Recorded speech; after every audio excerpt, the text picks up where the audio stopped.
Estamos vendo aí o Sermão do Monte, estudando o Sermão do Monte, e hoje eu tenho a tarefa de continuar o Sermão do Monte aí, no versículo 6, mas a pedido do pastor Messias, e já cumprido pelo Odir, eu vou ler as bem-aventuranças todas.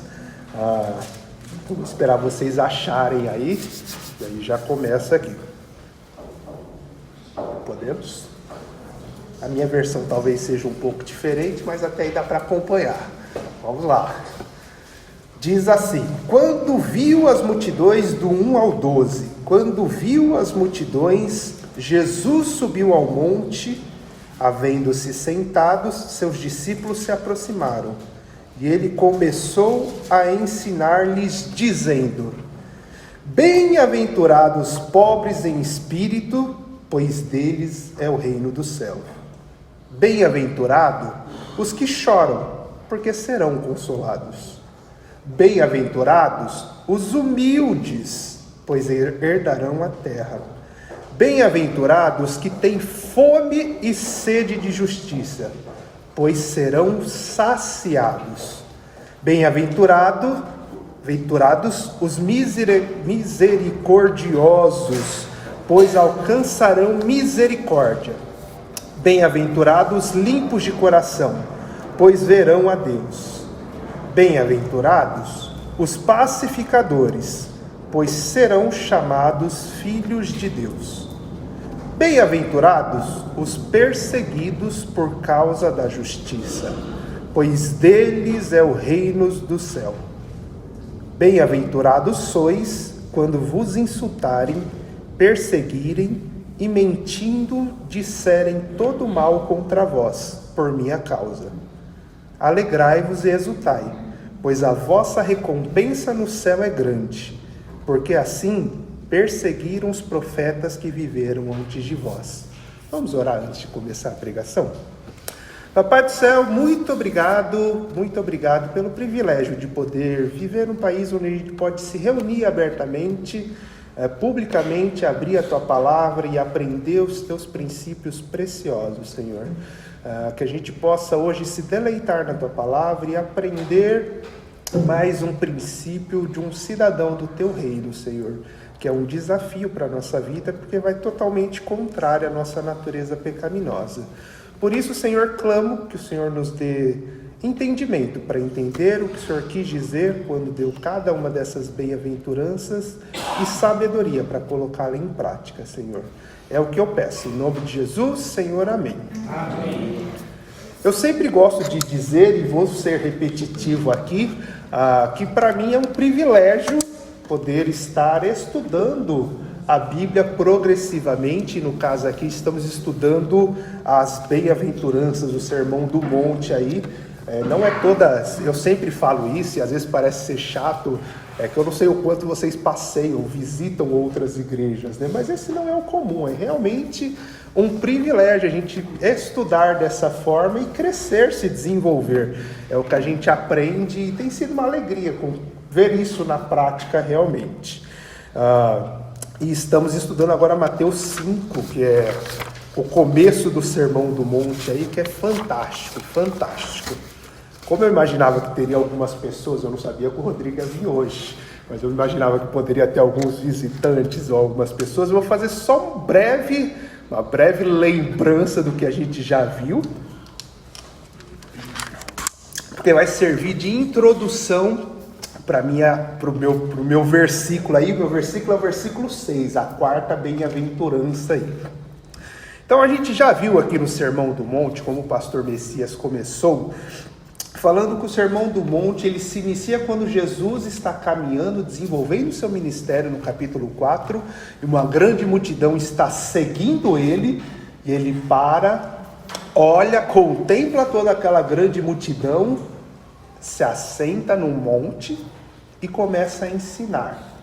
A gente viu com o pastor Messias que, de certa forma, esse seria o discurso do grande rei.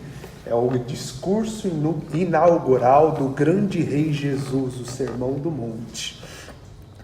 A gente viu também que nesse discurso, ao invés de Jesus proclamar e declarar coisas que animaria toda a plateia, que encheria os corações das pessoas de esperança por um rei lutador, guerreiro e conquistador, Jesus fez exatamente o contrário. O Sermão do Monte vai num sentido totalmente contrário do que as pessoas estavam esperando. E ele demonstra muito mais a atitude que o cidadão do reino de Deus deveria ter. E é umas atitudes muito diferentes.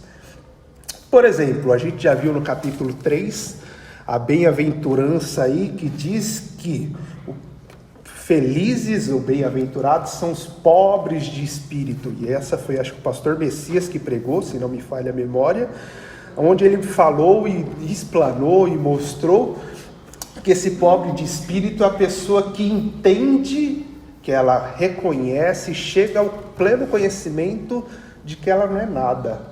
Ela não passa de um monte de lixo perante ao Senhor. As suas obras não compram nada, não são nada.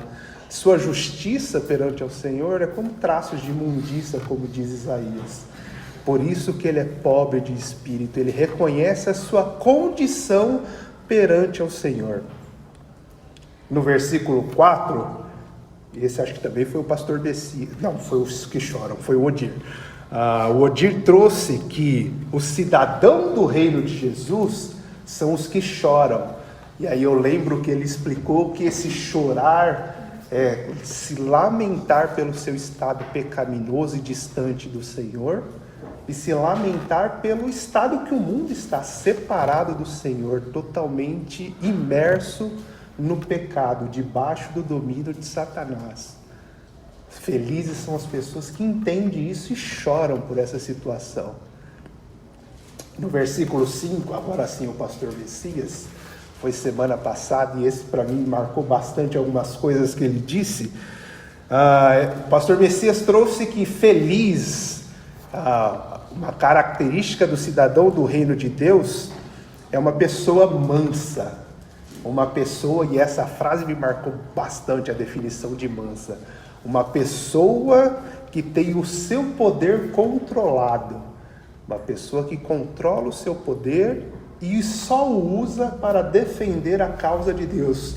Tô certo, né? Tô vendo basicamente, eu lembro, eu não ouvi essa semana, tá gravando? Não é? Eu não ouvi essa semana, mas essa frase me gravou muito bem. Ser manso é uma pessoa que domina o seu poder e usa para a causa de Deus no momento certo, da forma certa. São coisas estranhas para se esperar de um cidadão do reino, né? E aí quando eu estava estudando, ficou muito nítido para mim a declaração de Jesus, como esse líder, como esse mestre, é totalmente diferente dos líderes que nós temos hoje. Nós estamos no ano de eleição, e aí o contraste para mim veio na hora, né? Eu não sou fã de política, quando vocês estão conversando eu estou parado, de vez em quando solto um pitaco ou outro, mas quase não fala. Mas fica muito interessante esse contraste, a gente avaliar Jesus e os outros governantes pensando nesse nosso ano de eleição. Eu estava analisando quando estava preparando, e eu estava pensando, todos os nossos governantes que estão disputando aí as eleições, acho que é presidente, governador, senador, deputado, são os 4, né? São os 4 cargos. O que você vê na TV, nos sites e tudo mais, são ataques, fúrias, brigas, disputas e mais falácias, todos, e com busca numa única coisa, no poder. O que importa é o poder. E aí não importa se é de direita, se é de esquerda, ou se é de centro, todos estão buscando a mesma coisa. E nessa busca, alguns falam em pegar em armas e ir para a rua, outros falam em ir para a rua, quebrar tudo e o Estado que pague.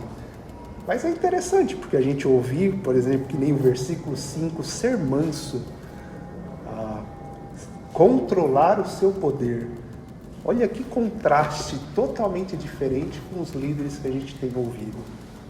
O que mais me choca na eleição, vou abrir 2 parênteses aqui, choca não, uma coisa me deixa intrigado e a outra me choca. A que me deixa intrigado é que nenhum, ou quase nenhum dos candidatos, nossos candidatos, eles apresentam o seu plano de governo. É muito difícil você ver um candidato falando do seu projeto, como ele vai aplicar isso, da onde ele vai tirar esse recurso e em quanto tempo isso vai ser aplicado. É muito difícil. Normalmente ele está atacando outro ou o governo passado, mas ele não fala o que ele vai fazer.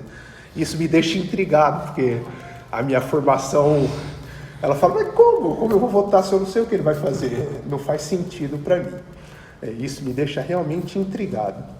E a outra coisa que me choca, essa me choca realmente, é ver crentes, cidadãos do reino de Jesus, se batendo, se degladiando, se alfinetando, se deixar se mordendo em alguns lugares, nessa disputa por um lado, como se ele fosse um rei, e aí ou da direita ou da esquerda, ou do centro, a terceira via, não sei se saiu ou não, mas isso me choca, porque o discurso do rei é que o cidadão do reino de Deus tem uma outra característica, né? A gente luta às vezes por algo meio sem sentido, parece que a gente faz parte de outro reino.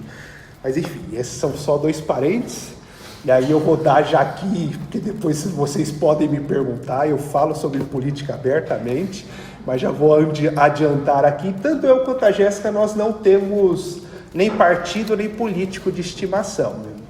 A gente não é favorito da direita, nem da esquerda, nem do centro. Não temos. Nós realmente procuramos avaliar o projeto. Eu acho que o que manda é o projeto. É claro que da esquerda tem alguns projetos que vão ir mais para o socialismo, não tem problema com isso. Eu vejo o Senhor se importando com os pobres, com algumas questões sociais, que às vezes a igreja discorda e abandona. Assim como a direita, eu vejo algumas coisas muito interessantes no centro. Eu não tenho. O que eu procuro fazer, eu e a Jéssica, e é o que eu normalmente, quando estou discutindo esse assunto, é esse. Você conhece o projeto do seu candidato? Você consegue falar e descrever quais são as tarefas que ele pensa em fazer em 4 anos, da onde ele vai tirar esse recurso, como ele vai aplicar? Enfim, então esse tipo de discussão que eu costumo ter sobre política. Se quiser vir falar comigo e você souber o projeto, a gente discute. E fica pro pastor aí, que eu sei que ele gosta de discutir política. Mas é interessante, porque como cristãos, às vezes a gente não demonstra a característica do cidadão do reino, até discutindo sobre política, né? Mas como é um contraste, como eu estava falando. E pensando nesse contraste, eu queria ver hoje um versículo pequeno e simples, da bem-aventurança aí, que ele vai tentar trabalhar, que no meu estudo eu cheguei a essa conclusão, espero que eu consiga passar isso para vocês, que Jesus está tentando mostrar que extremamente feliz são todas aquelas pessoas que anseiam arduamente pela justiça de Deus. E o mais fantástico é que essas pessoas serão completamente satisfeitas por Ele. Essas pessoas são verdadeiramente felizes. Vamos lá, eu vou ler só o versículo 6 agora, que é a minha bem-aventurança, a 4ª, como eu já disse, que diz assim: Bem-aventurados que têm fome e sede de justiça, pois serão saciados. Eu lembro que na primeira pregação, o pastor Messias falou que todas as bem-aventuranças estão ligadas. Eu sou uma pessoa que memoriza fácil as coisas, então se eu tiver errado, vocês podem me corrigir também, mas esse tipo de coisa eu memorizo mais fácil. E eu lembro que ele falou que tinha uma sequência lógica. E aí na hora eu fiquei pensando, mas pastor, se tem uma sequência lógica, por que a gente vai estudar separado, né? Que ele falou, acho que na primeira ou na segunda pregação, que as pessoas que são pobres de espírito, que reconhecem o seu sentido, como ela é afastada do Senhor, a sua podridão, ela consegue se entender, por isso que ela chora diante do Senhor, clamando por perdão, buscando essa salvação, esse perdão. E quando recebe, ela tem condições de ser mansa, ter o seu espírito controlado. E assim ela anseia por justiça. Percebe que vem numa lógica sequente? Mas ao mesmo tempo, quando eu fui ver nas pregações dos meus queridos amigos, pregadores Odir e Messias, eu fui vendo, não, realmente, é muita coisa para se falar e juntar tudo. Eu pelo menos tenho aprendido muito com eles e nesses sermões. E hoje eu espero ser um canal de bênção no que eu tenho aprendido do Senhor. O meu versículo, diferente dos que os Messias e o Odir teve, ele é mais simples. Ele não tem nenhuma pegadinha no original, então eu não vou gastar muito tempo. Hoje eu acho que eu vou acabar o mais cedo, vai ser eu hoje. Ele não tem nada no original, como teve o do Messias e do Odir, que traz uma questão que vai explicar o texto. Ele é autoexplicativo. Você lê, bem-aventurados que têm fome e sede de justiça, e você entende. Não, é isso que o Senhor está falando. Ele é simples, claro e direto. Assim eu poderia lê-lo agora, fazer uma ou duas aplicações e acabar.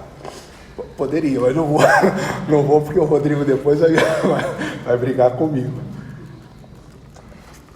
Mas, desculpa, isso é uma coisa fantástica e eu vou abrir um outro parênteses aqui antes de continuar. Que eu estava me deleitando ontem quando estava pensando nisso. Eu e a Jéssica ouve bastante, e acho que muitos de vocês também, pessoas que tentam estudar a Bíblia, ler a Bíblia e passam por dificuldades. Têm dificuldades para entender o contexto, saber como aplicar. E de fato, a Bíblia tem algumas partes que são muito difíceis de se entender, de se compreender, que você precisa gastar tempo de oração, de ler várias vezes, de pensar, de meditar e de procurar alguns recursos como comentário. Mas algumas vezes a Bíblia é simples como esse versículo. Ela é simples e clara. Ela mostra simplesmente a verdade a ser seguida. E aí o difícil é praticarmos o que está sendo ensinado. E aí eu fiquei olhando e falei, o Senhor é perfeito até nisso, até na forma de se revelar. O Senhor é perfeito. Ele deixa algumas coisas complexas e difíceis que a gente precisa gastar tempo estudando para entender, mas tem coisas que são simples. A gente bate o olho e fala, entendi, Senhor, é isso que eu preciso buscar. Me ajude a ter a disciplina de buscar isso. E é o caso do meu versículo. Por isso que eu não vou gastar muito tempo nele hoje, porque ele é simples. Mas eu vou tentar aqui destacar algumas coisas que me chamaram a atenção. A primeira coisa que eu vou chamar a atenção aí é a dos bem-aventurados, e eu não vou gastar muito tempo nelas, porque todos vocês já sabem, e o Nicolas e o Gabriel nos falaram belamente na quarta-feira, se vocês não estavam na quarta, perderam, que foi a explicação do que é bem-aventurado, que eles disseram que é uma pessoa extremamente feliz. Isso vocês já sabem de cor e salteado. Bem-aventurado é uma pessoa extremamente feliz. Uma pessoa que é imensamente feliz. É como se fosse uma criança que ainda não conhece muitas palavras de intensidade como enorme e gigantesco. E aí ela já vi algumas vezes as crianças falando assim, tá vendo? Ela vai tentar falar que um besouro é grande. Aí ela chega para você e fala, papai, mamãe ou tio, eu vi um besouro na minha casa, subir na parede de casa, e ele era grande de maior, que eu nunca vi nenhum outro igual. Já viram isso? E eu estou dando risada ali. Acontece. Por que elas falam isso? Ela não conhece o adjetivo de intensidade, de enorme, gigantesco. Mas isso é fantástico. Porque ela tem a compreensão de que você não vai encontrar nenhum outro besouro tão grande quanto aquele que ela viu. Essa é a ideia do bem-aventurado. É uma pessoa que você não vai encontrar outra feliz. É gigantesco. Você pode procurar diversos adjetivos para descrever, mas não existe. Essa pessoa que chegou no ápice da sua felicidade. E aí você pode tentar descrever de qualquer forma. Como uma criança, ela é grande de maior. Ou um adjetivo, ela é extremamente feliz. Essa é a ideia. E é interessante porque o texto já começa, Jesus já começa mudando o nosso paradigma de felicidade desde o começo. Nós somos ensinados diariamente e constantemente no mundo a entender que felicidade, ser uma pessoa feliz, ter uma vida feliz, é ter um bom emprego, uma família estável, se possível filhos, ter uma boa poupança e uma casa própria, de preferência com piscina, claro, dia de calor nadar, e churrasqueira, que a gente gosta de churrasco, é brasileiro. Os vegetarianos também, seja churrasco de melancia, mas um churrasco é gostoso, sempre bom. Na verdade, que esse é o padrão, ter um carrão do ano, trocar. Jesus começa falando os seus versículos nas bem-aventuranças, que a pessoa que é verdadeiramente feliz, ela tem um estilo de vida, uma característica de vida totalmente diferente do que o mundo fala. Então o nosso versículo começa mostrando isso. Se você quer ser uma pessoa feliz, quer ter um estilo de vida feliz, então siga o que cada bem-aventurança está falando, diferente do padrão do mundo. Continuando, o meu versículo vai falar que quem é feliz é quem tem sede e fome de justiça. É uma coisa simples, sede e fome. Jesus usa duas questões que é muito simples e faz parte de todo ser humano e de todo animal. Todo mundo sente sede, eu já estou no meu segundo copinho aqui de nervoso, e todo mundo tem fome. A gente tomou café de manhã aqui, quem veio para cá, almoçamos. Se você é um bom brasileiro, você tomou café antes de vir para cá. Depois do culto vai ter um cafezinho da Isilda, vocês estão convidados aí. E chegando em casa tem gente que janta ainda, hein? Então fome é uma coisa corriqueira para nós. E água também, sede também é. Jesus utiliza dois exemplos que são extremamente corriqueiros. E é interessante que os dois exemplos, pensando no contexto de Jesus, da Palestina daquela época, eram dois ingredientes de certa forma raros. A água era fácil de achar, mas nem sempre ela era tratada como os nossos dias de hoje. E comida, não existia energia. Estava lembrando aqui que a gente estava sem um projetor, naquela época a gente estaria só com um lampião aqui estudando, já estamos melhor ainda.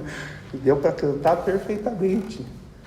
Naquela época não tinha energia, não tinha geladeira. Você sabe o que é viver sem geladeira e sem micro-ondas dentro da sua casa?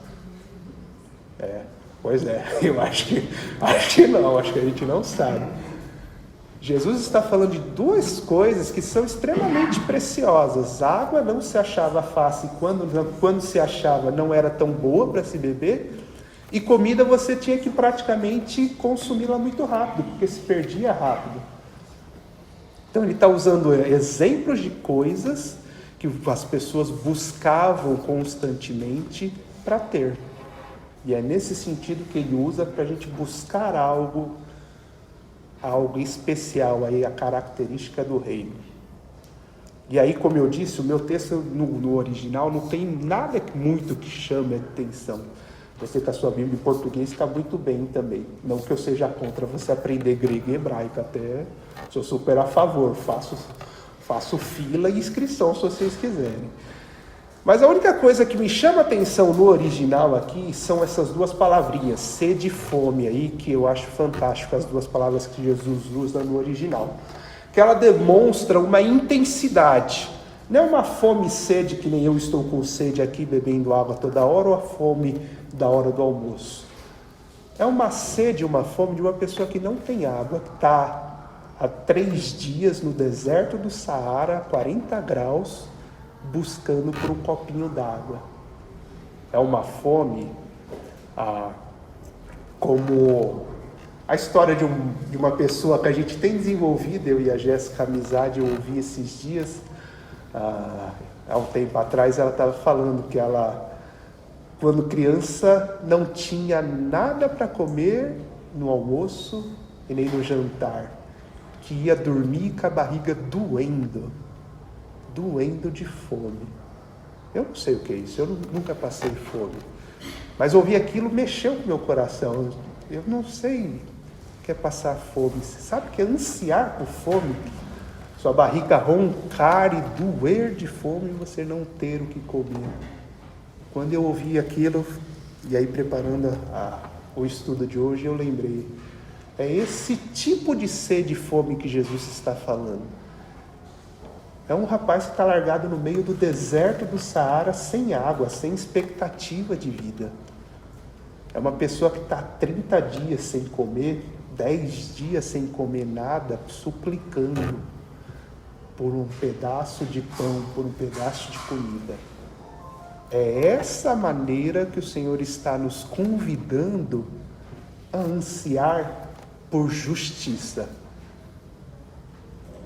E aí eu estava, quando preparando, estava pensando, será que eu anseio por justiça dessa forma?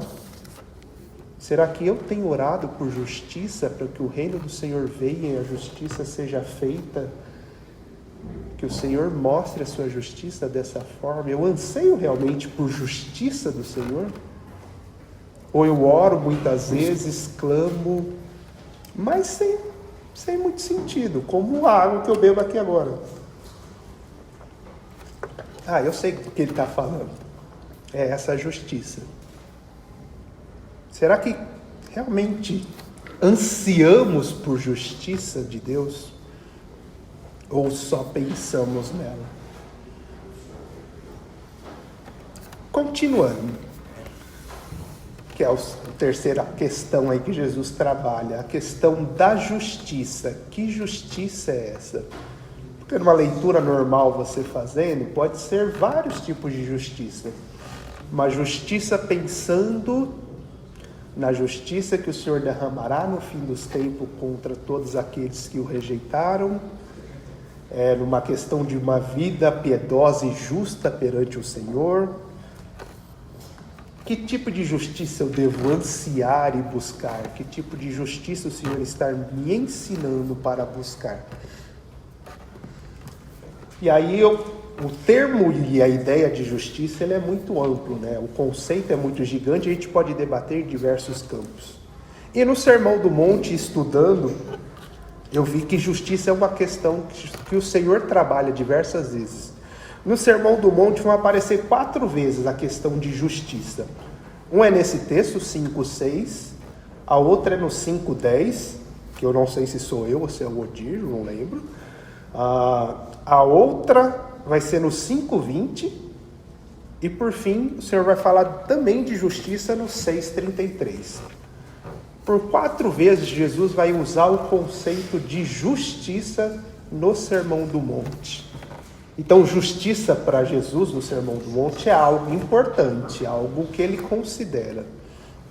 E estudando e pensando, eu acho que a gente pode resumir aí que Jesus está pensando aqui no versículo 6, 2 aspectos de justiça que nós devemos ansiar. E é o que eu queria falar rapidamente.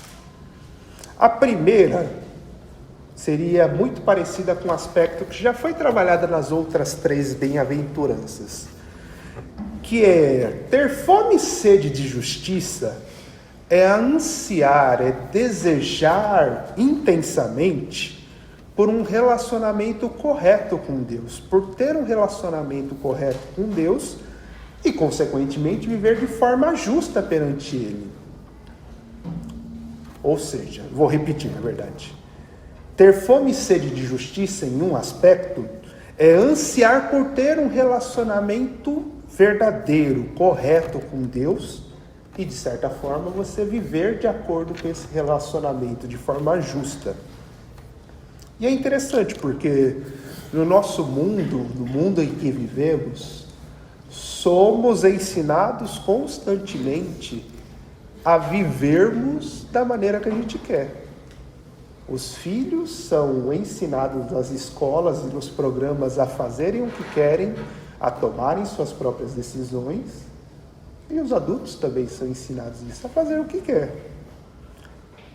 Alguns exemplos que você pode ter ouvido no seu dia a dia olha, eu adoro ao Senhor, sirva ao Senhor, faça as coisas na casa do Senhor do jeito que eu quero, porque o importante não é a maneira como a gente faz, mas sim o meu coração, a maneira como adoro o meu coração.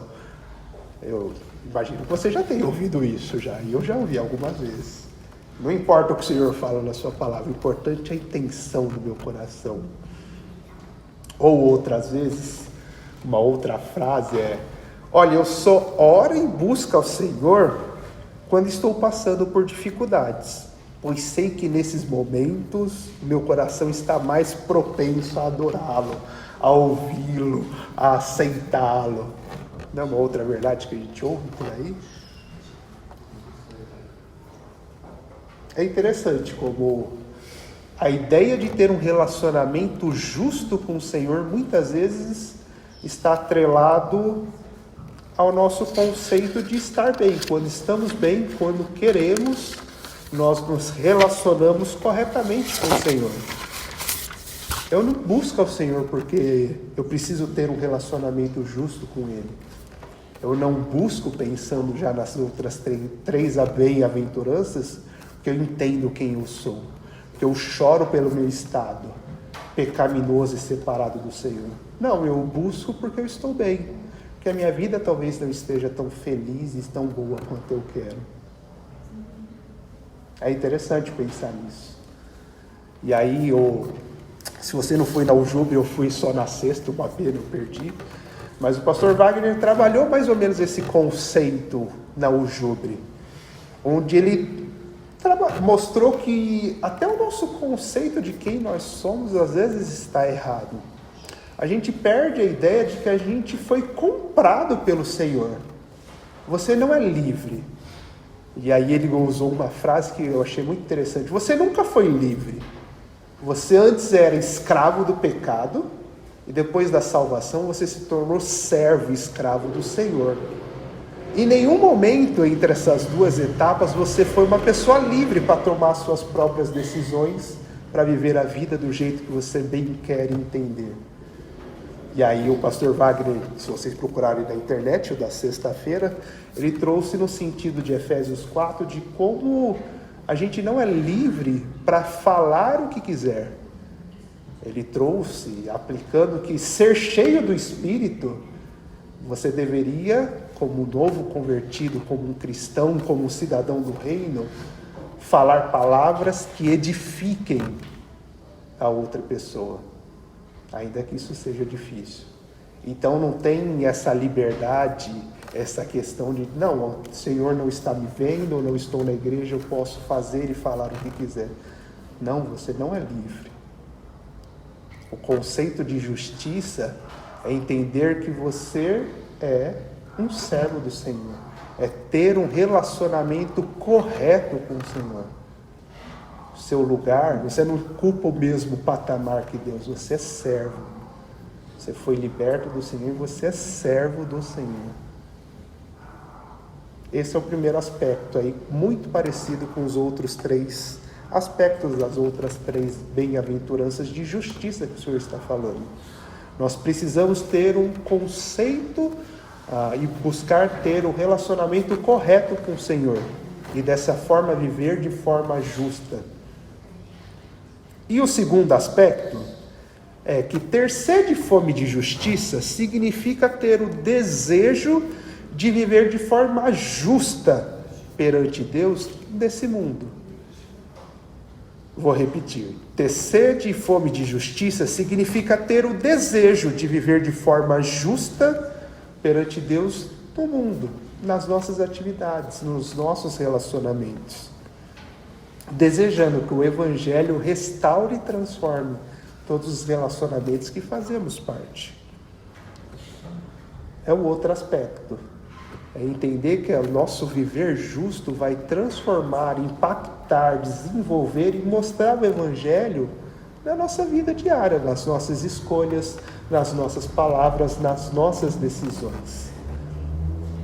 E aí enquanto estava pensando, eu estava lembrando do meu pedido de oração, não porque eu estou querendo levantar a sardinha para o meu lado, mas eu lembrei dessa situação porque eu estava conversando com a Jéssica. E se você não tem vindo no culto de oração, fica o meu desafio. Venha, tem sido uma bênção. A gente tem aprendido, tem aberto os nossos corações, desenvolvido relacionamento, proximidade, realmente orado um por os outros. Eu sei que alguns não conseguem, mas tem sido uma bênção. E aí, se você olhar na folhinha que está lá atrás dos pedidos de oração, eu tenho orado pela questão do meu trabalho. Eu não sei quantos eu já falei, não tenho problema em falar, mas eu acredito que o meu chefe não gosta, meu encarregado no final, não gosta de mim e tem feito de tudo para me mandar embora. Tem feito realmente de tudo, como eu disse pro pessoal aí. E em contrapartida, que eu digo que é azar às vezes, o dono da empresa, ele gosta de mim. E aí que está o conflito, né? Porque meu chefe meu encarregado quer me mandar embora, mas o dono não deixa. E aí o que acontece? Reina a paz no serviço, de forma nenhuma, né? Meu encarregado faz de tudo, me pressionando, criando dificuldades para que eu peça as contas e saia. E aí outro dia, voltando para casa, conversando com a Jéssica, ela perguntando como tinha sido perto de uma semana bem difícil, onde eu realmente quase pedi as contas.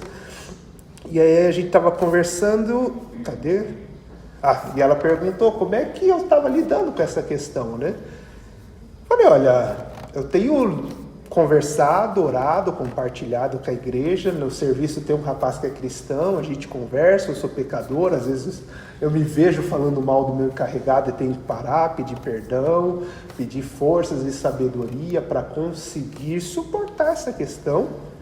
Mas um princípio que eu aprendi, nem lembro onde, e aí eu compartilhei com a Jéssica, tá lá, que eu quero convidar vocês a abrirem, que mostra esse conceito de viver justamente, de forma justa no mundo. Em 1 Pedro, vamos lá, abram em 1 Pedro,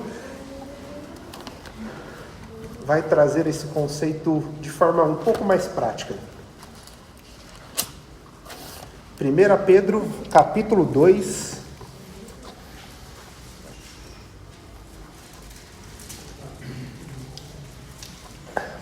Pedro, capítulo 2, eu vou esperar todo mundo abrir, já falo o versículo.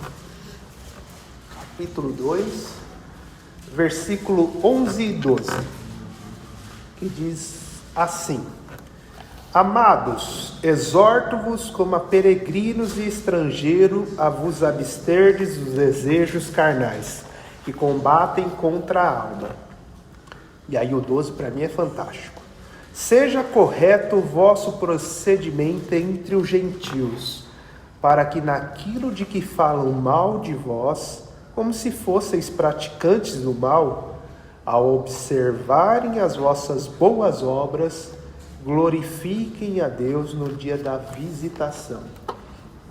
Foi o que eu disse para a Jéssica, olha, se depender de mim, eu ia falar mal do meu chefe, ia brigar com ele, mas eu tenho buscado viver de forma justa, para que ele e todas as outras pessoas que não conhecem o Senhor da minha filha olhem e falem, não, as boas obras dele, a vida dele justa perante o Senhor, testemunha o contrário, e o Senhor seja glorificado.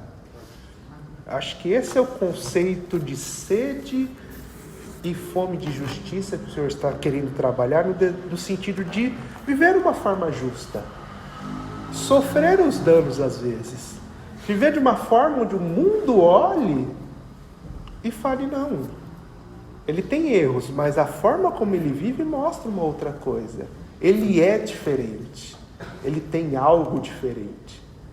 E se em casa depois você continuar lendo o capítulo 2 de 1 Pedro, você vai ver que Pedro vai falar que as pessoas devem se sujeitar aos reis, para que se sujeitar às autoridades, para que eles vejam o seu bem proceder. Aí vai falar que se você é um trabalhador, se você é um escravo, você tem que trabalhar como se estivesse trabalhando ao Senhor, porque o seu testemunho, as suas ações que vão testemunhar. É interessante como muitas vezes a gente não pensa nessa questão quando estamos sendo perseguidos, apertados, como a nossa tendência não é agir pensando que devemos agir de forma justa, para que o Senhor seja glorificado e exaltado nas questões que estamos passando. Eu sei que não é fácil, é difícil. No meu caso, no serviço, como eu disse, tem hora que dá vontade de chutar a canela do meu encarregado e ir embora. Não, chega, me deu. e vamos embora. E ó que eu sou uma pessoa calma, tranquila, mas eu perco calma. A Jéssica tá aí, ela pode contar para vocês, eu perco. Mas caminhando para o fim, acho que a coisa mais interessante no final desse versículo é que Jesus mostra que as pessoas que são felizes, pessoas que anseiam, que buscam pela justiça de Deus, nesses dois aspectos, de ter um relacionamento justo e correto com o Senhor, e de viver uma vida justa na terra, mostrando a quem você serve,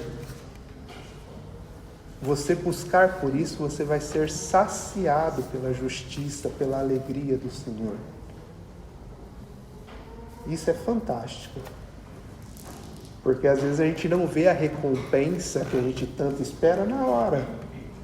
A gente espera ganhar coisas ou reconhecimento na hora, mas o texto está mostrando que você buscar essa bem-aventurança, o Senhor vai satisfazer, vai saciar, vai te sustentar completamente. Isso é maravilhoso. Estou caminhando já para o fim, e eu sei que eu vou acabar bem cedo hoje, porque o meu texto era pequeno. Na próxima vez eu vou demorar mais. Eu queria fazer algumas aplicações e depois eu queria ver duas passagens bíblicas que vão mostrar um conceito de dois profetas do Senhor que buscaram por justiça, que vai ser a minha questão final aqui. E aí eu já passo acho que é para Ezequiel, né? Será que nós temos buscado realmente ter um relacionamento sincero e justo com o Senhor? Constantemente?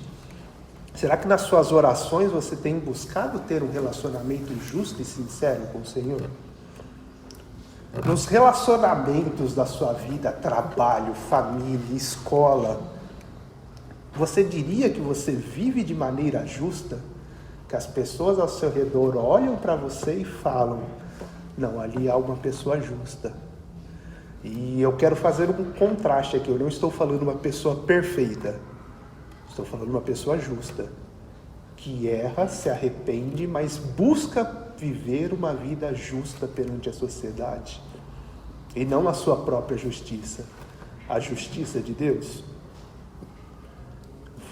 Você realmente, eu já fiz essa questão, mas vou repeti-la, você tem ansiado realmente pela justiça de Deus?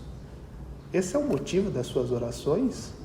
Você consegue se lembrar, e quando foi a última vez que você orou pela justiça de Deus?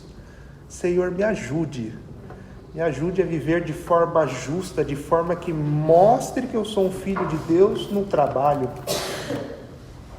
Me ajude, Senhor, a viver de forma justa e coerente, para que eu mostre para minha família que só amar a Ti é a melhor coisa. Isso tem sido o motivo das suas orações? Você tem buscado, ansiado e procurado realmente ter isso? Ou isso, como eu disse, é só uma coisa vazia, entre aspas, algo como um copo de água, que a gente fala que busca, mas não anseia, como Jesus está falando aqui? Eu quero terminar vendo dois exemplos. Duas pessoas que buscavam por justiça. A primeira é uma passagem muito conhecida, as duas estão no Antigo Testamento, e vocês conhecem as duas. Eu vou convidar vocês a abrirem. A primeira está lá em Jonas capítulo 4. Essas crianças conhecem de cor e salteado. Jonas, o profeta que foi enviado para Nínive pregar, e ele decide desobedecer ao Senhor, vai por outro lugar, o Senhor o lança no mar, ele é engolido pelo peixe, se arrepende, decide ir para Nínive, capítulo 3, prega em Nínive, e a cidade toda se converte, e aí a gente chega no capítulo 4. E diz assim, capítulo 4, vamos ler o 1, 2 e o 3. Acharam aí, dá mais trabalho, né? O Antigo Testamento. Vai lá, não tem problema não, eu espero. Achou já? Quer ler? Pode ler, Nicolas. 1 a 3. Com isso, desgostou-se Jonas extremamente e ficou irado. E orou ao Senhor e disse: Ah, Senhor, não foi isso que eu disse, estando ainda na minha terra, por isso me adiantei fugindo para Tarsis, pois sabia que és Deus, clemente ou misericordioso, e tardio em irar-se, e grande em benignidade, e que te arrependes do mal. Peço-te, pois, ó Senhor, tira minha vida, porque melhor me a morrer do que viver. Aí, obrigado, Nicolas. Jonas, não sei se vocês sabem, mas ele é um profeta do Senhor, né? Nos nossos dias, ele seria o pastor Messias, um pastor. Pastor Odir, eu, enfim, o Rodrigo, eu sou um pastor. Então, vocês estão lendo aqui de primeira mão, ou de sei lá que mão que é que vocês estão lendo essa história, o profeta do Senhor, o pastor, a pessoa que deveria adorar ao Senhor, virando para Deus e falando: Senhor, o que o Senhor está fazendo? Não foi por isso que eu fugi? Eu já não conhecia. E olha que contraditório, eu não sabia que o Senhor era compassivo e misericordioso, que o Senhor ia salvar esse povo. Por isso que eu estou fugindo. Que justiça é essa que o Senhor está fazendo? O Senhor não está fazendo a minha justiça. Então, por favor, versículo 3, tira a minha vida. O profeta do Senhor, ele está clamando por justiça, mas não é a justiça de Deus. Ele está olhando para uma nação inteira sendo salva e está falando: Senhor, eu sabia que o Senhor ia fazer isso, eu prefiro morrer, por isso que eu fugi. Eu preferiria que todas essas pessoas tivessem morrido e ido viver uma vida eterna longe do Senhor.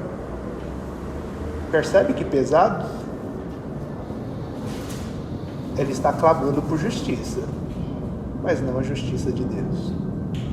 E se você continuar o capítulo 4, você vai ver que vai acontecer a mesma questão quando a planta morre. Ele vai querer discutir com Deus uma questão de justiça. Senhor, o Senhor não foi justo quando matou a planta. E aí Deus pergunta: é justa a tua ira? E a palavra é justa, né? É justa? Ele fala: é justa a minha ira, porque eu não fui satisfeito, é justa, a minha ira é justa. Interessante. Um profeta do Senhor. E eu escolhi esse e o outro também é um profeta do Senhor, porque todos nós estamos sujeitos a isso. Às vezes queremos que a nossa justiça seja feita. E isso não é só um pastor que está propenso a isso, todos nós estamos. Segundo caso, é um livro mais escondido aí. É o livro de Abacuque, história conhecidíssima também. Corram aí nas suas Bíblias aí, Abacuque, Miqueias, Naum, Abacuque. Se ajudou, senão pode ler lá no sumário.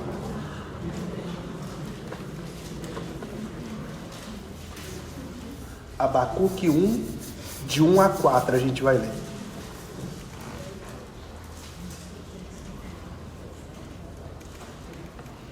Pode ler, Nicolas, por favor. Senta-se revelada ao profeta Abacuque, até quando o Senhor clamarei, eu e tu não me escutarás, gritar-te-ei. Violência, e não salvarás, porque me mostras a iniquidade, e me fazes ver a opressão, pois a destruição e a violência estão diante de mim. Há contendas e o litígio se suscita, por esta causa a lei se afronja.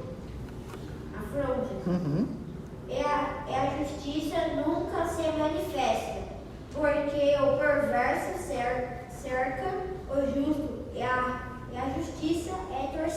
Aí, obrigado, Nicolas. O profeta clamando ao Senhor: Senhor, até quando a gente vai gritar por violência? O Senhor não está vendo o que está acontecendo? Os ímpios estão oprimindo os justos e nada acontece. Essa é a oração de Abacuque. E aí, se você continuar lendo, o Senhor vai responder aí: sim, Abacuque, sim, profeta, eu vou resolver a situação. Eu vou mandar o povo caldeu, a Babilônia, que é um povo agradável, suave, manso. Seus cavalos são ferozes. É um povo terrível. Eles vão vir destruir vocês e levar cativo. Essa é a resposta do Senhor.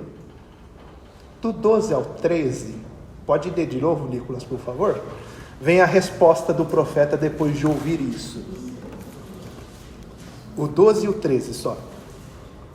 Não és tu desta a eternidade, ó Senhor, meu Deus é o meu santo.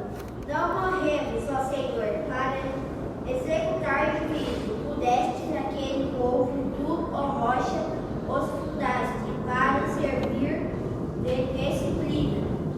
Tu és tão puro de olhos que não podes ver o mal, e a opressão nos podes contemplar, porque pois toleras o que procede perfidamente e te calas, quando o perverso devora aquele que é mais justo do que ele. Aí, obrigado. Vai até o 16 a resposta. E é interessante a resposta do profeta.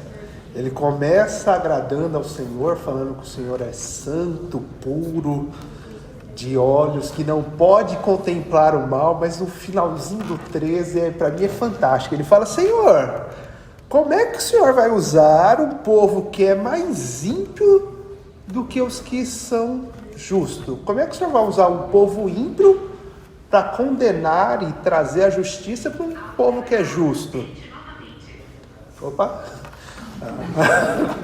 Tá indo para Jundiaí. E é intrigante para mim porque no versículo 13 ele está falando que a nação de Israel é justa. Mas a gente acabou de ler do 1 ao 4 ele falando que era um povo que não dava a menor bola para a justiça, que oprimia o justo. Mas diante de uma situação difícil que o Senhor fala que vai levantar uma nação, ele fala: não, você não vai levantar um povo que é ímpio para julgar um povo justo.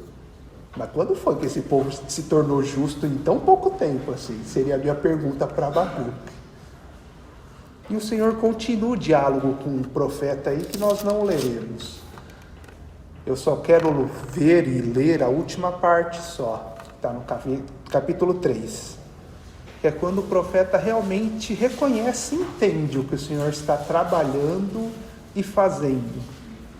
E sai um dos versículos mais memorizados pelos crentes, mas às vezes fora do contexto, porque perde todo esse contexto precioso.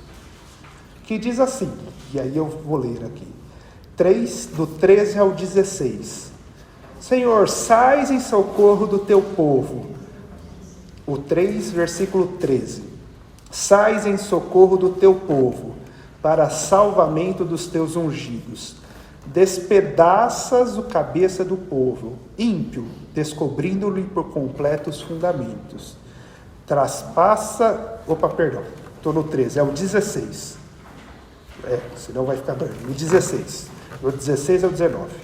Quando eu ouvi, meu ventre se comoveu. Quando o profeta ouviu tudo isso, meu ventre se comoveu, meus lábios tremeram diante do seu ruído, a fraqueza entrou nos meus ossos, os meus passos vacilaram. Aguardarei em silêncio o dia da angústia que há de vir sobre o povo que nos oprime.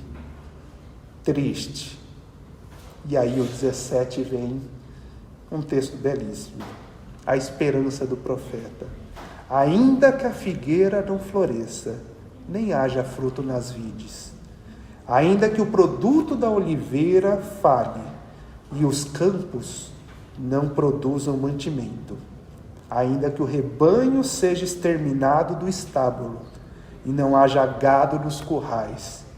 Mesmo assim, Eu me alegrarei no Senhor, exultarei no Deus da minha salvação. O Senhor Deus é a minha força. Ele fará os meus pés como os da corça e me fará andar sobre os meus lugares altos. Ao regente de música para instrumentos de corda. Ao ver tudo o que o Senhor ia fazer, trazer uma nação terrível para julgar a nação de Israel, e mesmo não entendendo muito bem, o profeta entendeu que aquela era a melhor forma que o Senhor tinha encontrado e que ele era soberano. Aquela era a forma justa que o Senhor tinha decidido. Em submissão ele fala, nós vamos sofrer, mas eu tenho convicção que se a figueira não produzir e não florescer, eu vou me alegrar no Senhor. Eu exultarei na justiça do Senhor, porque o Senhor é o meu baluarte. Olha que convicção. 2 profetas. Um clamando pela sua própria justiça. O outro se rendendo à vontade soberana do Senhor, entendendo que Ele é Deus. Antes de passar a palavra aí ao dirigente, que é o Ezequiel aí no caso, se você fosse fazer uma alta análise, você diria que as suas orações têm clamado por justiça igual Jonas ou igual Abacuque? A qual dos dois você tem clamado por justiça? Aprendemos que extremamente felizes são todos aqueles que anseiam arduamente pela justiça de Deus, pois eles serão contemplados e satisfeitos por Deus. Amém.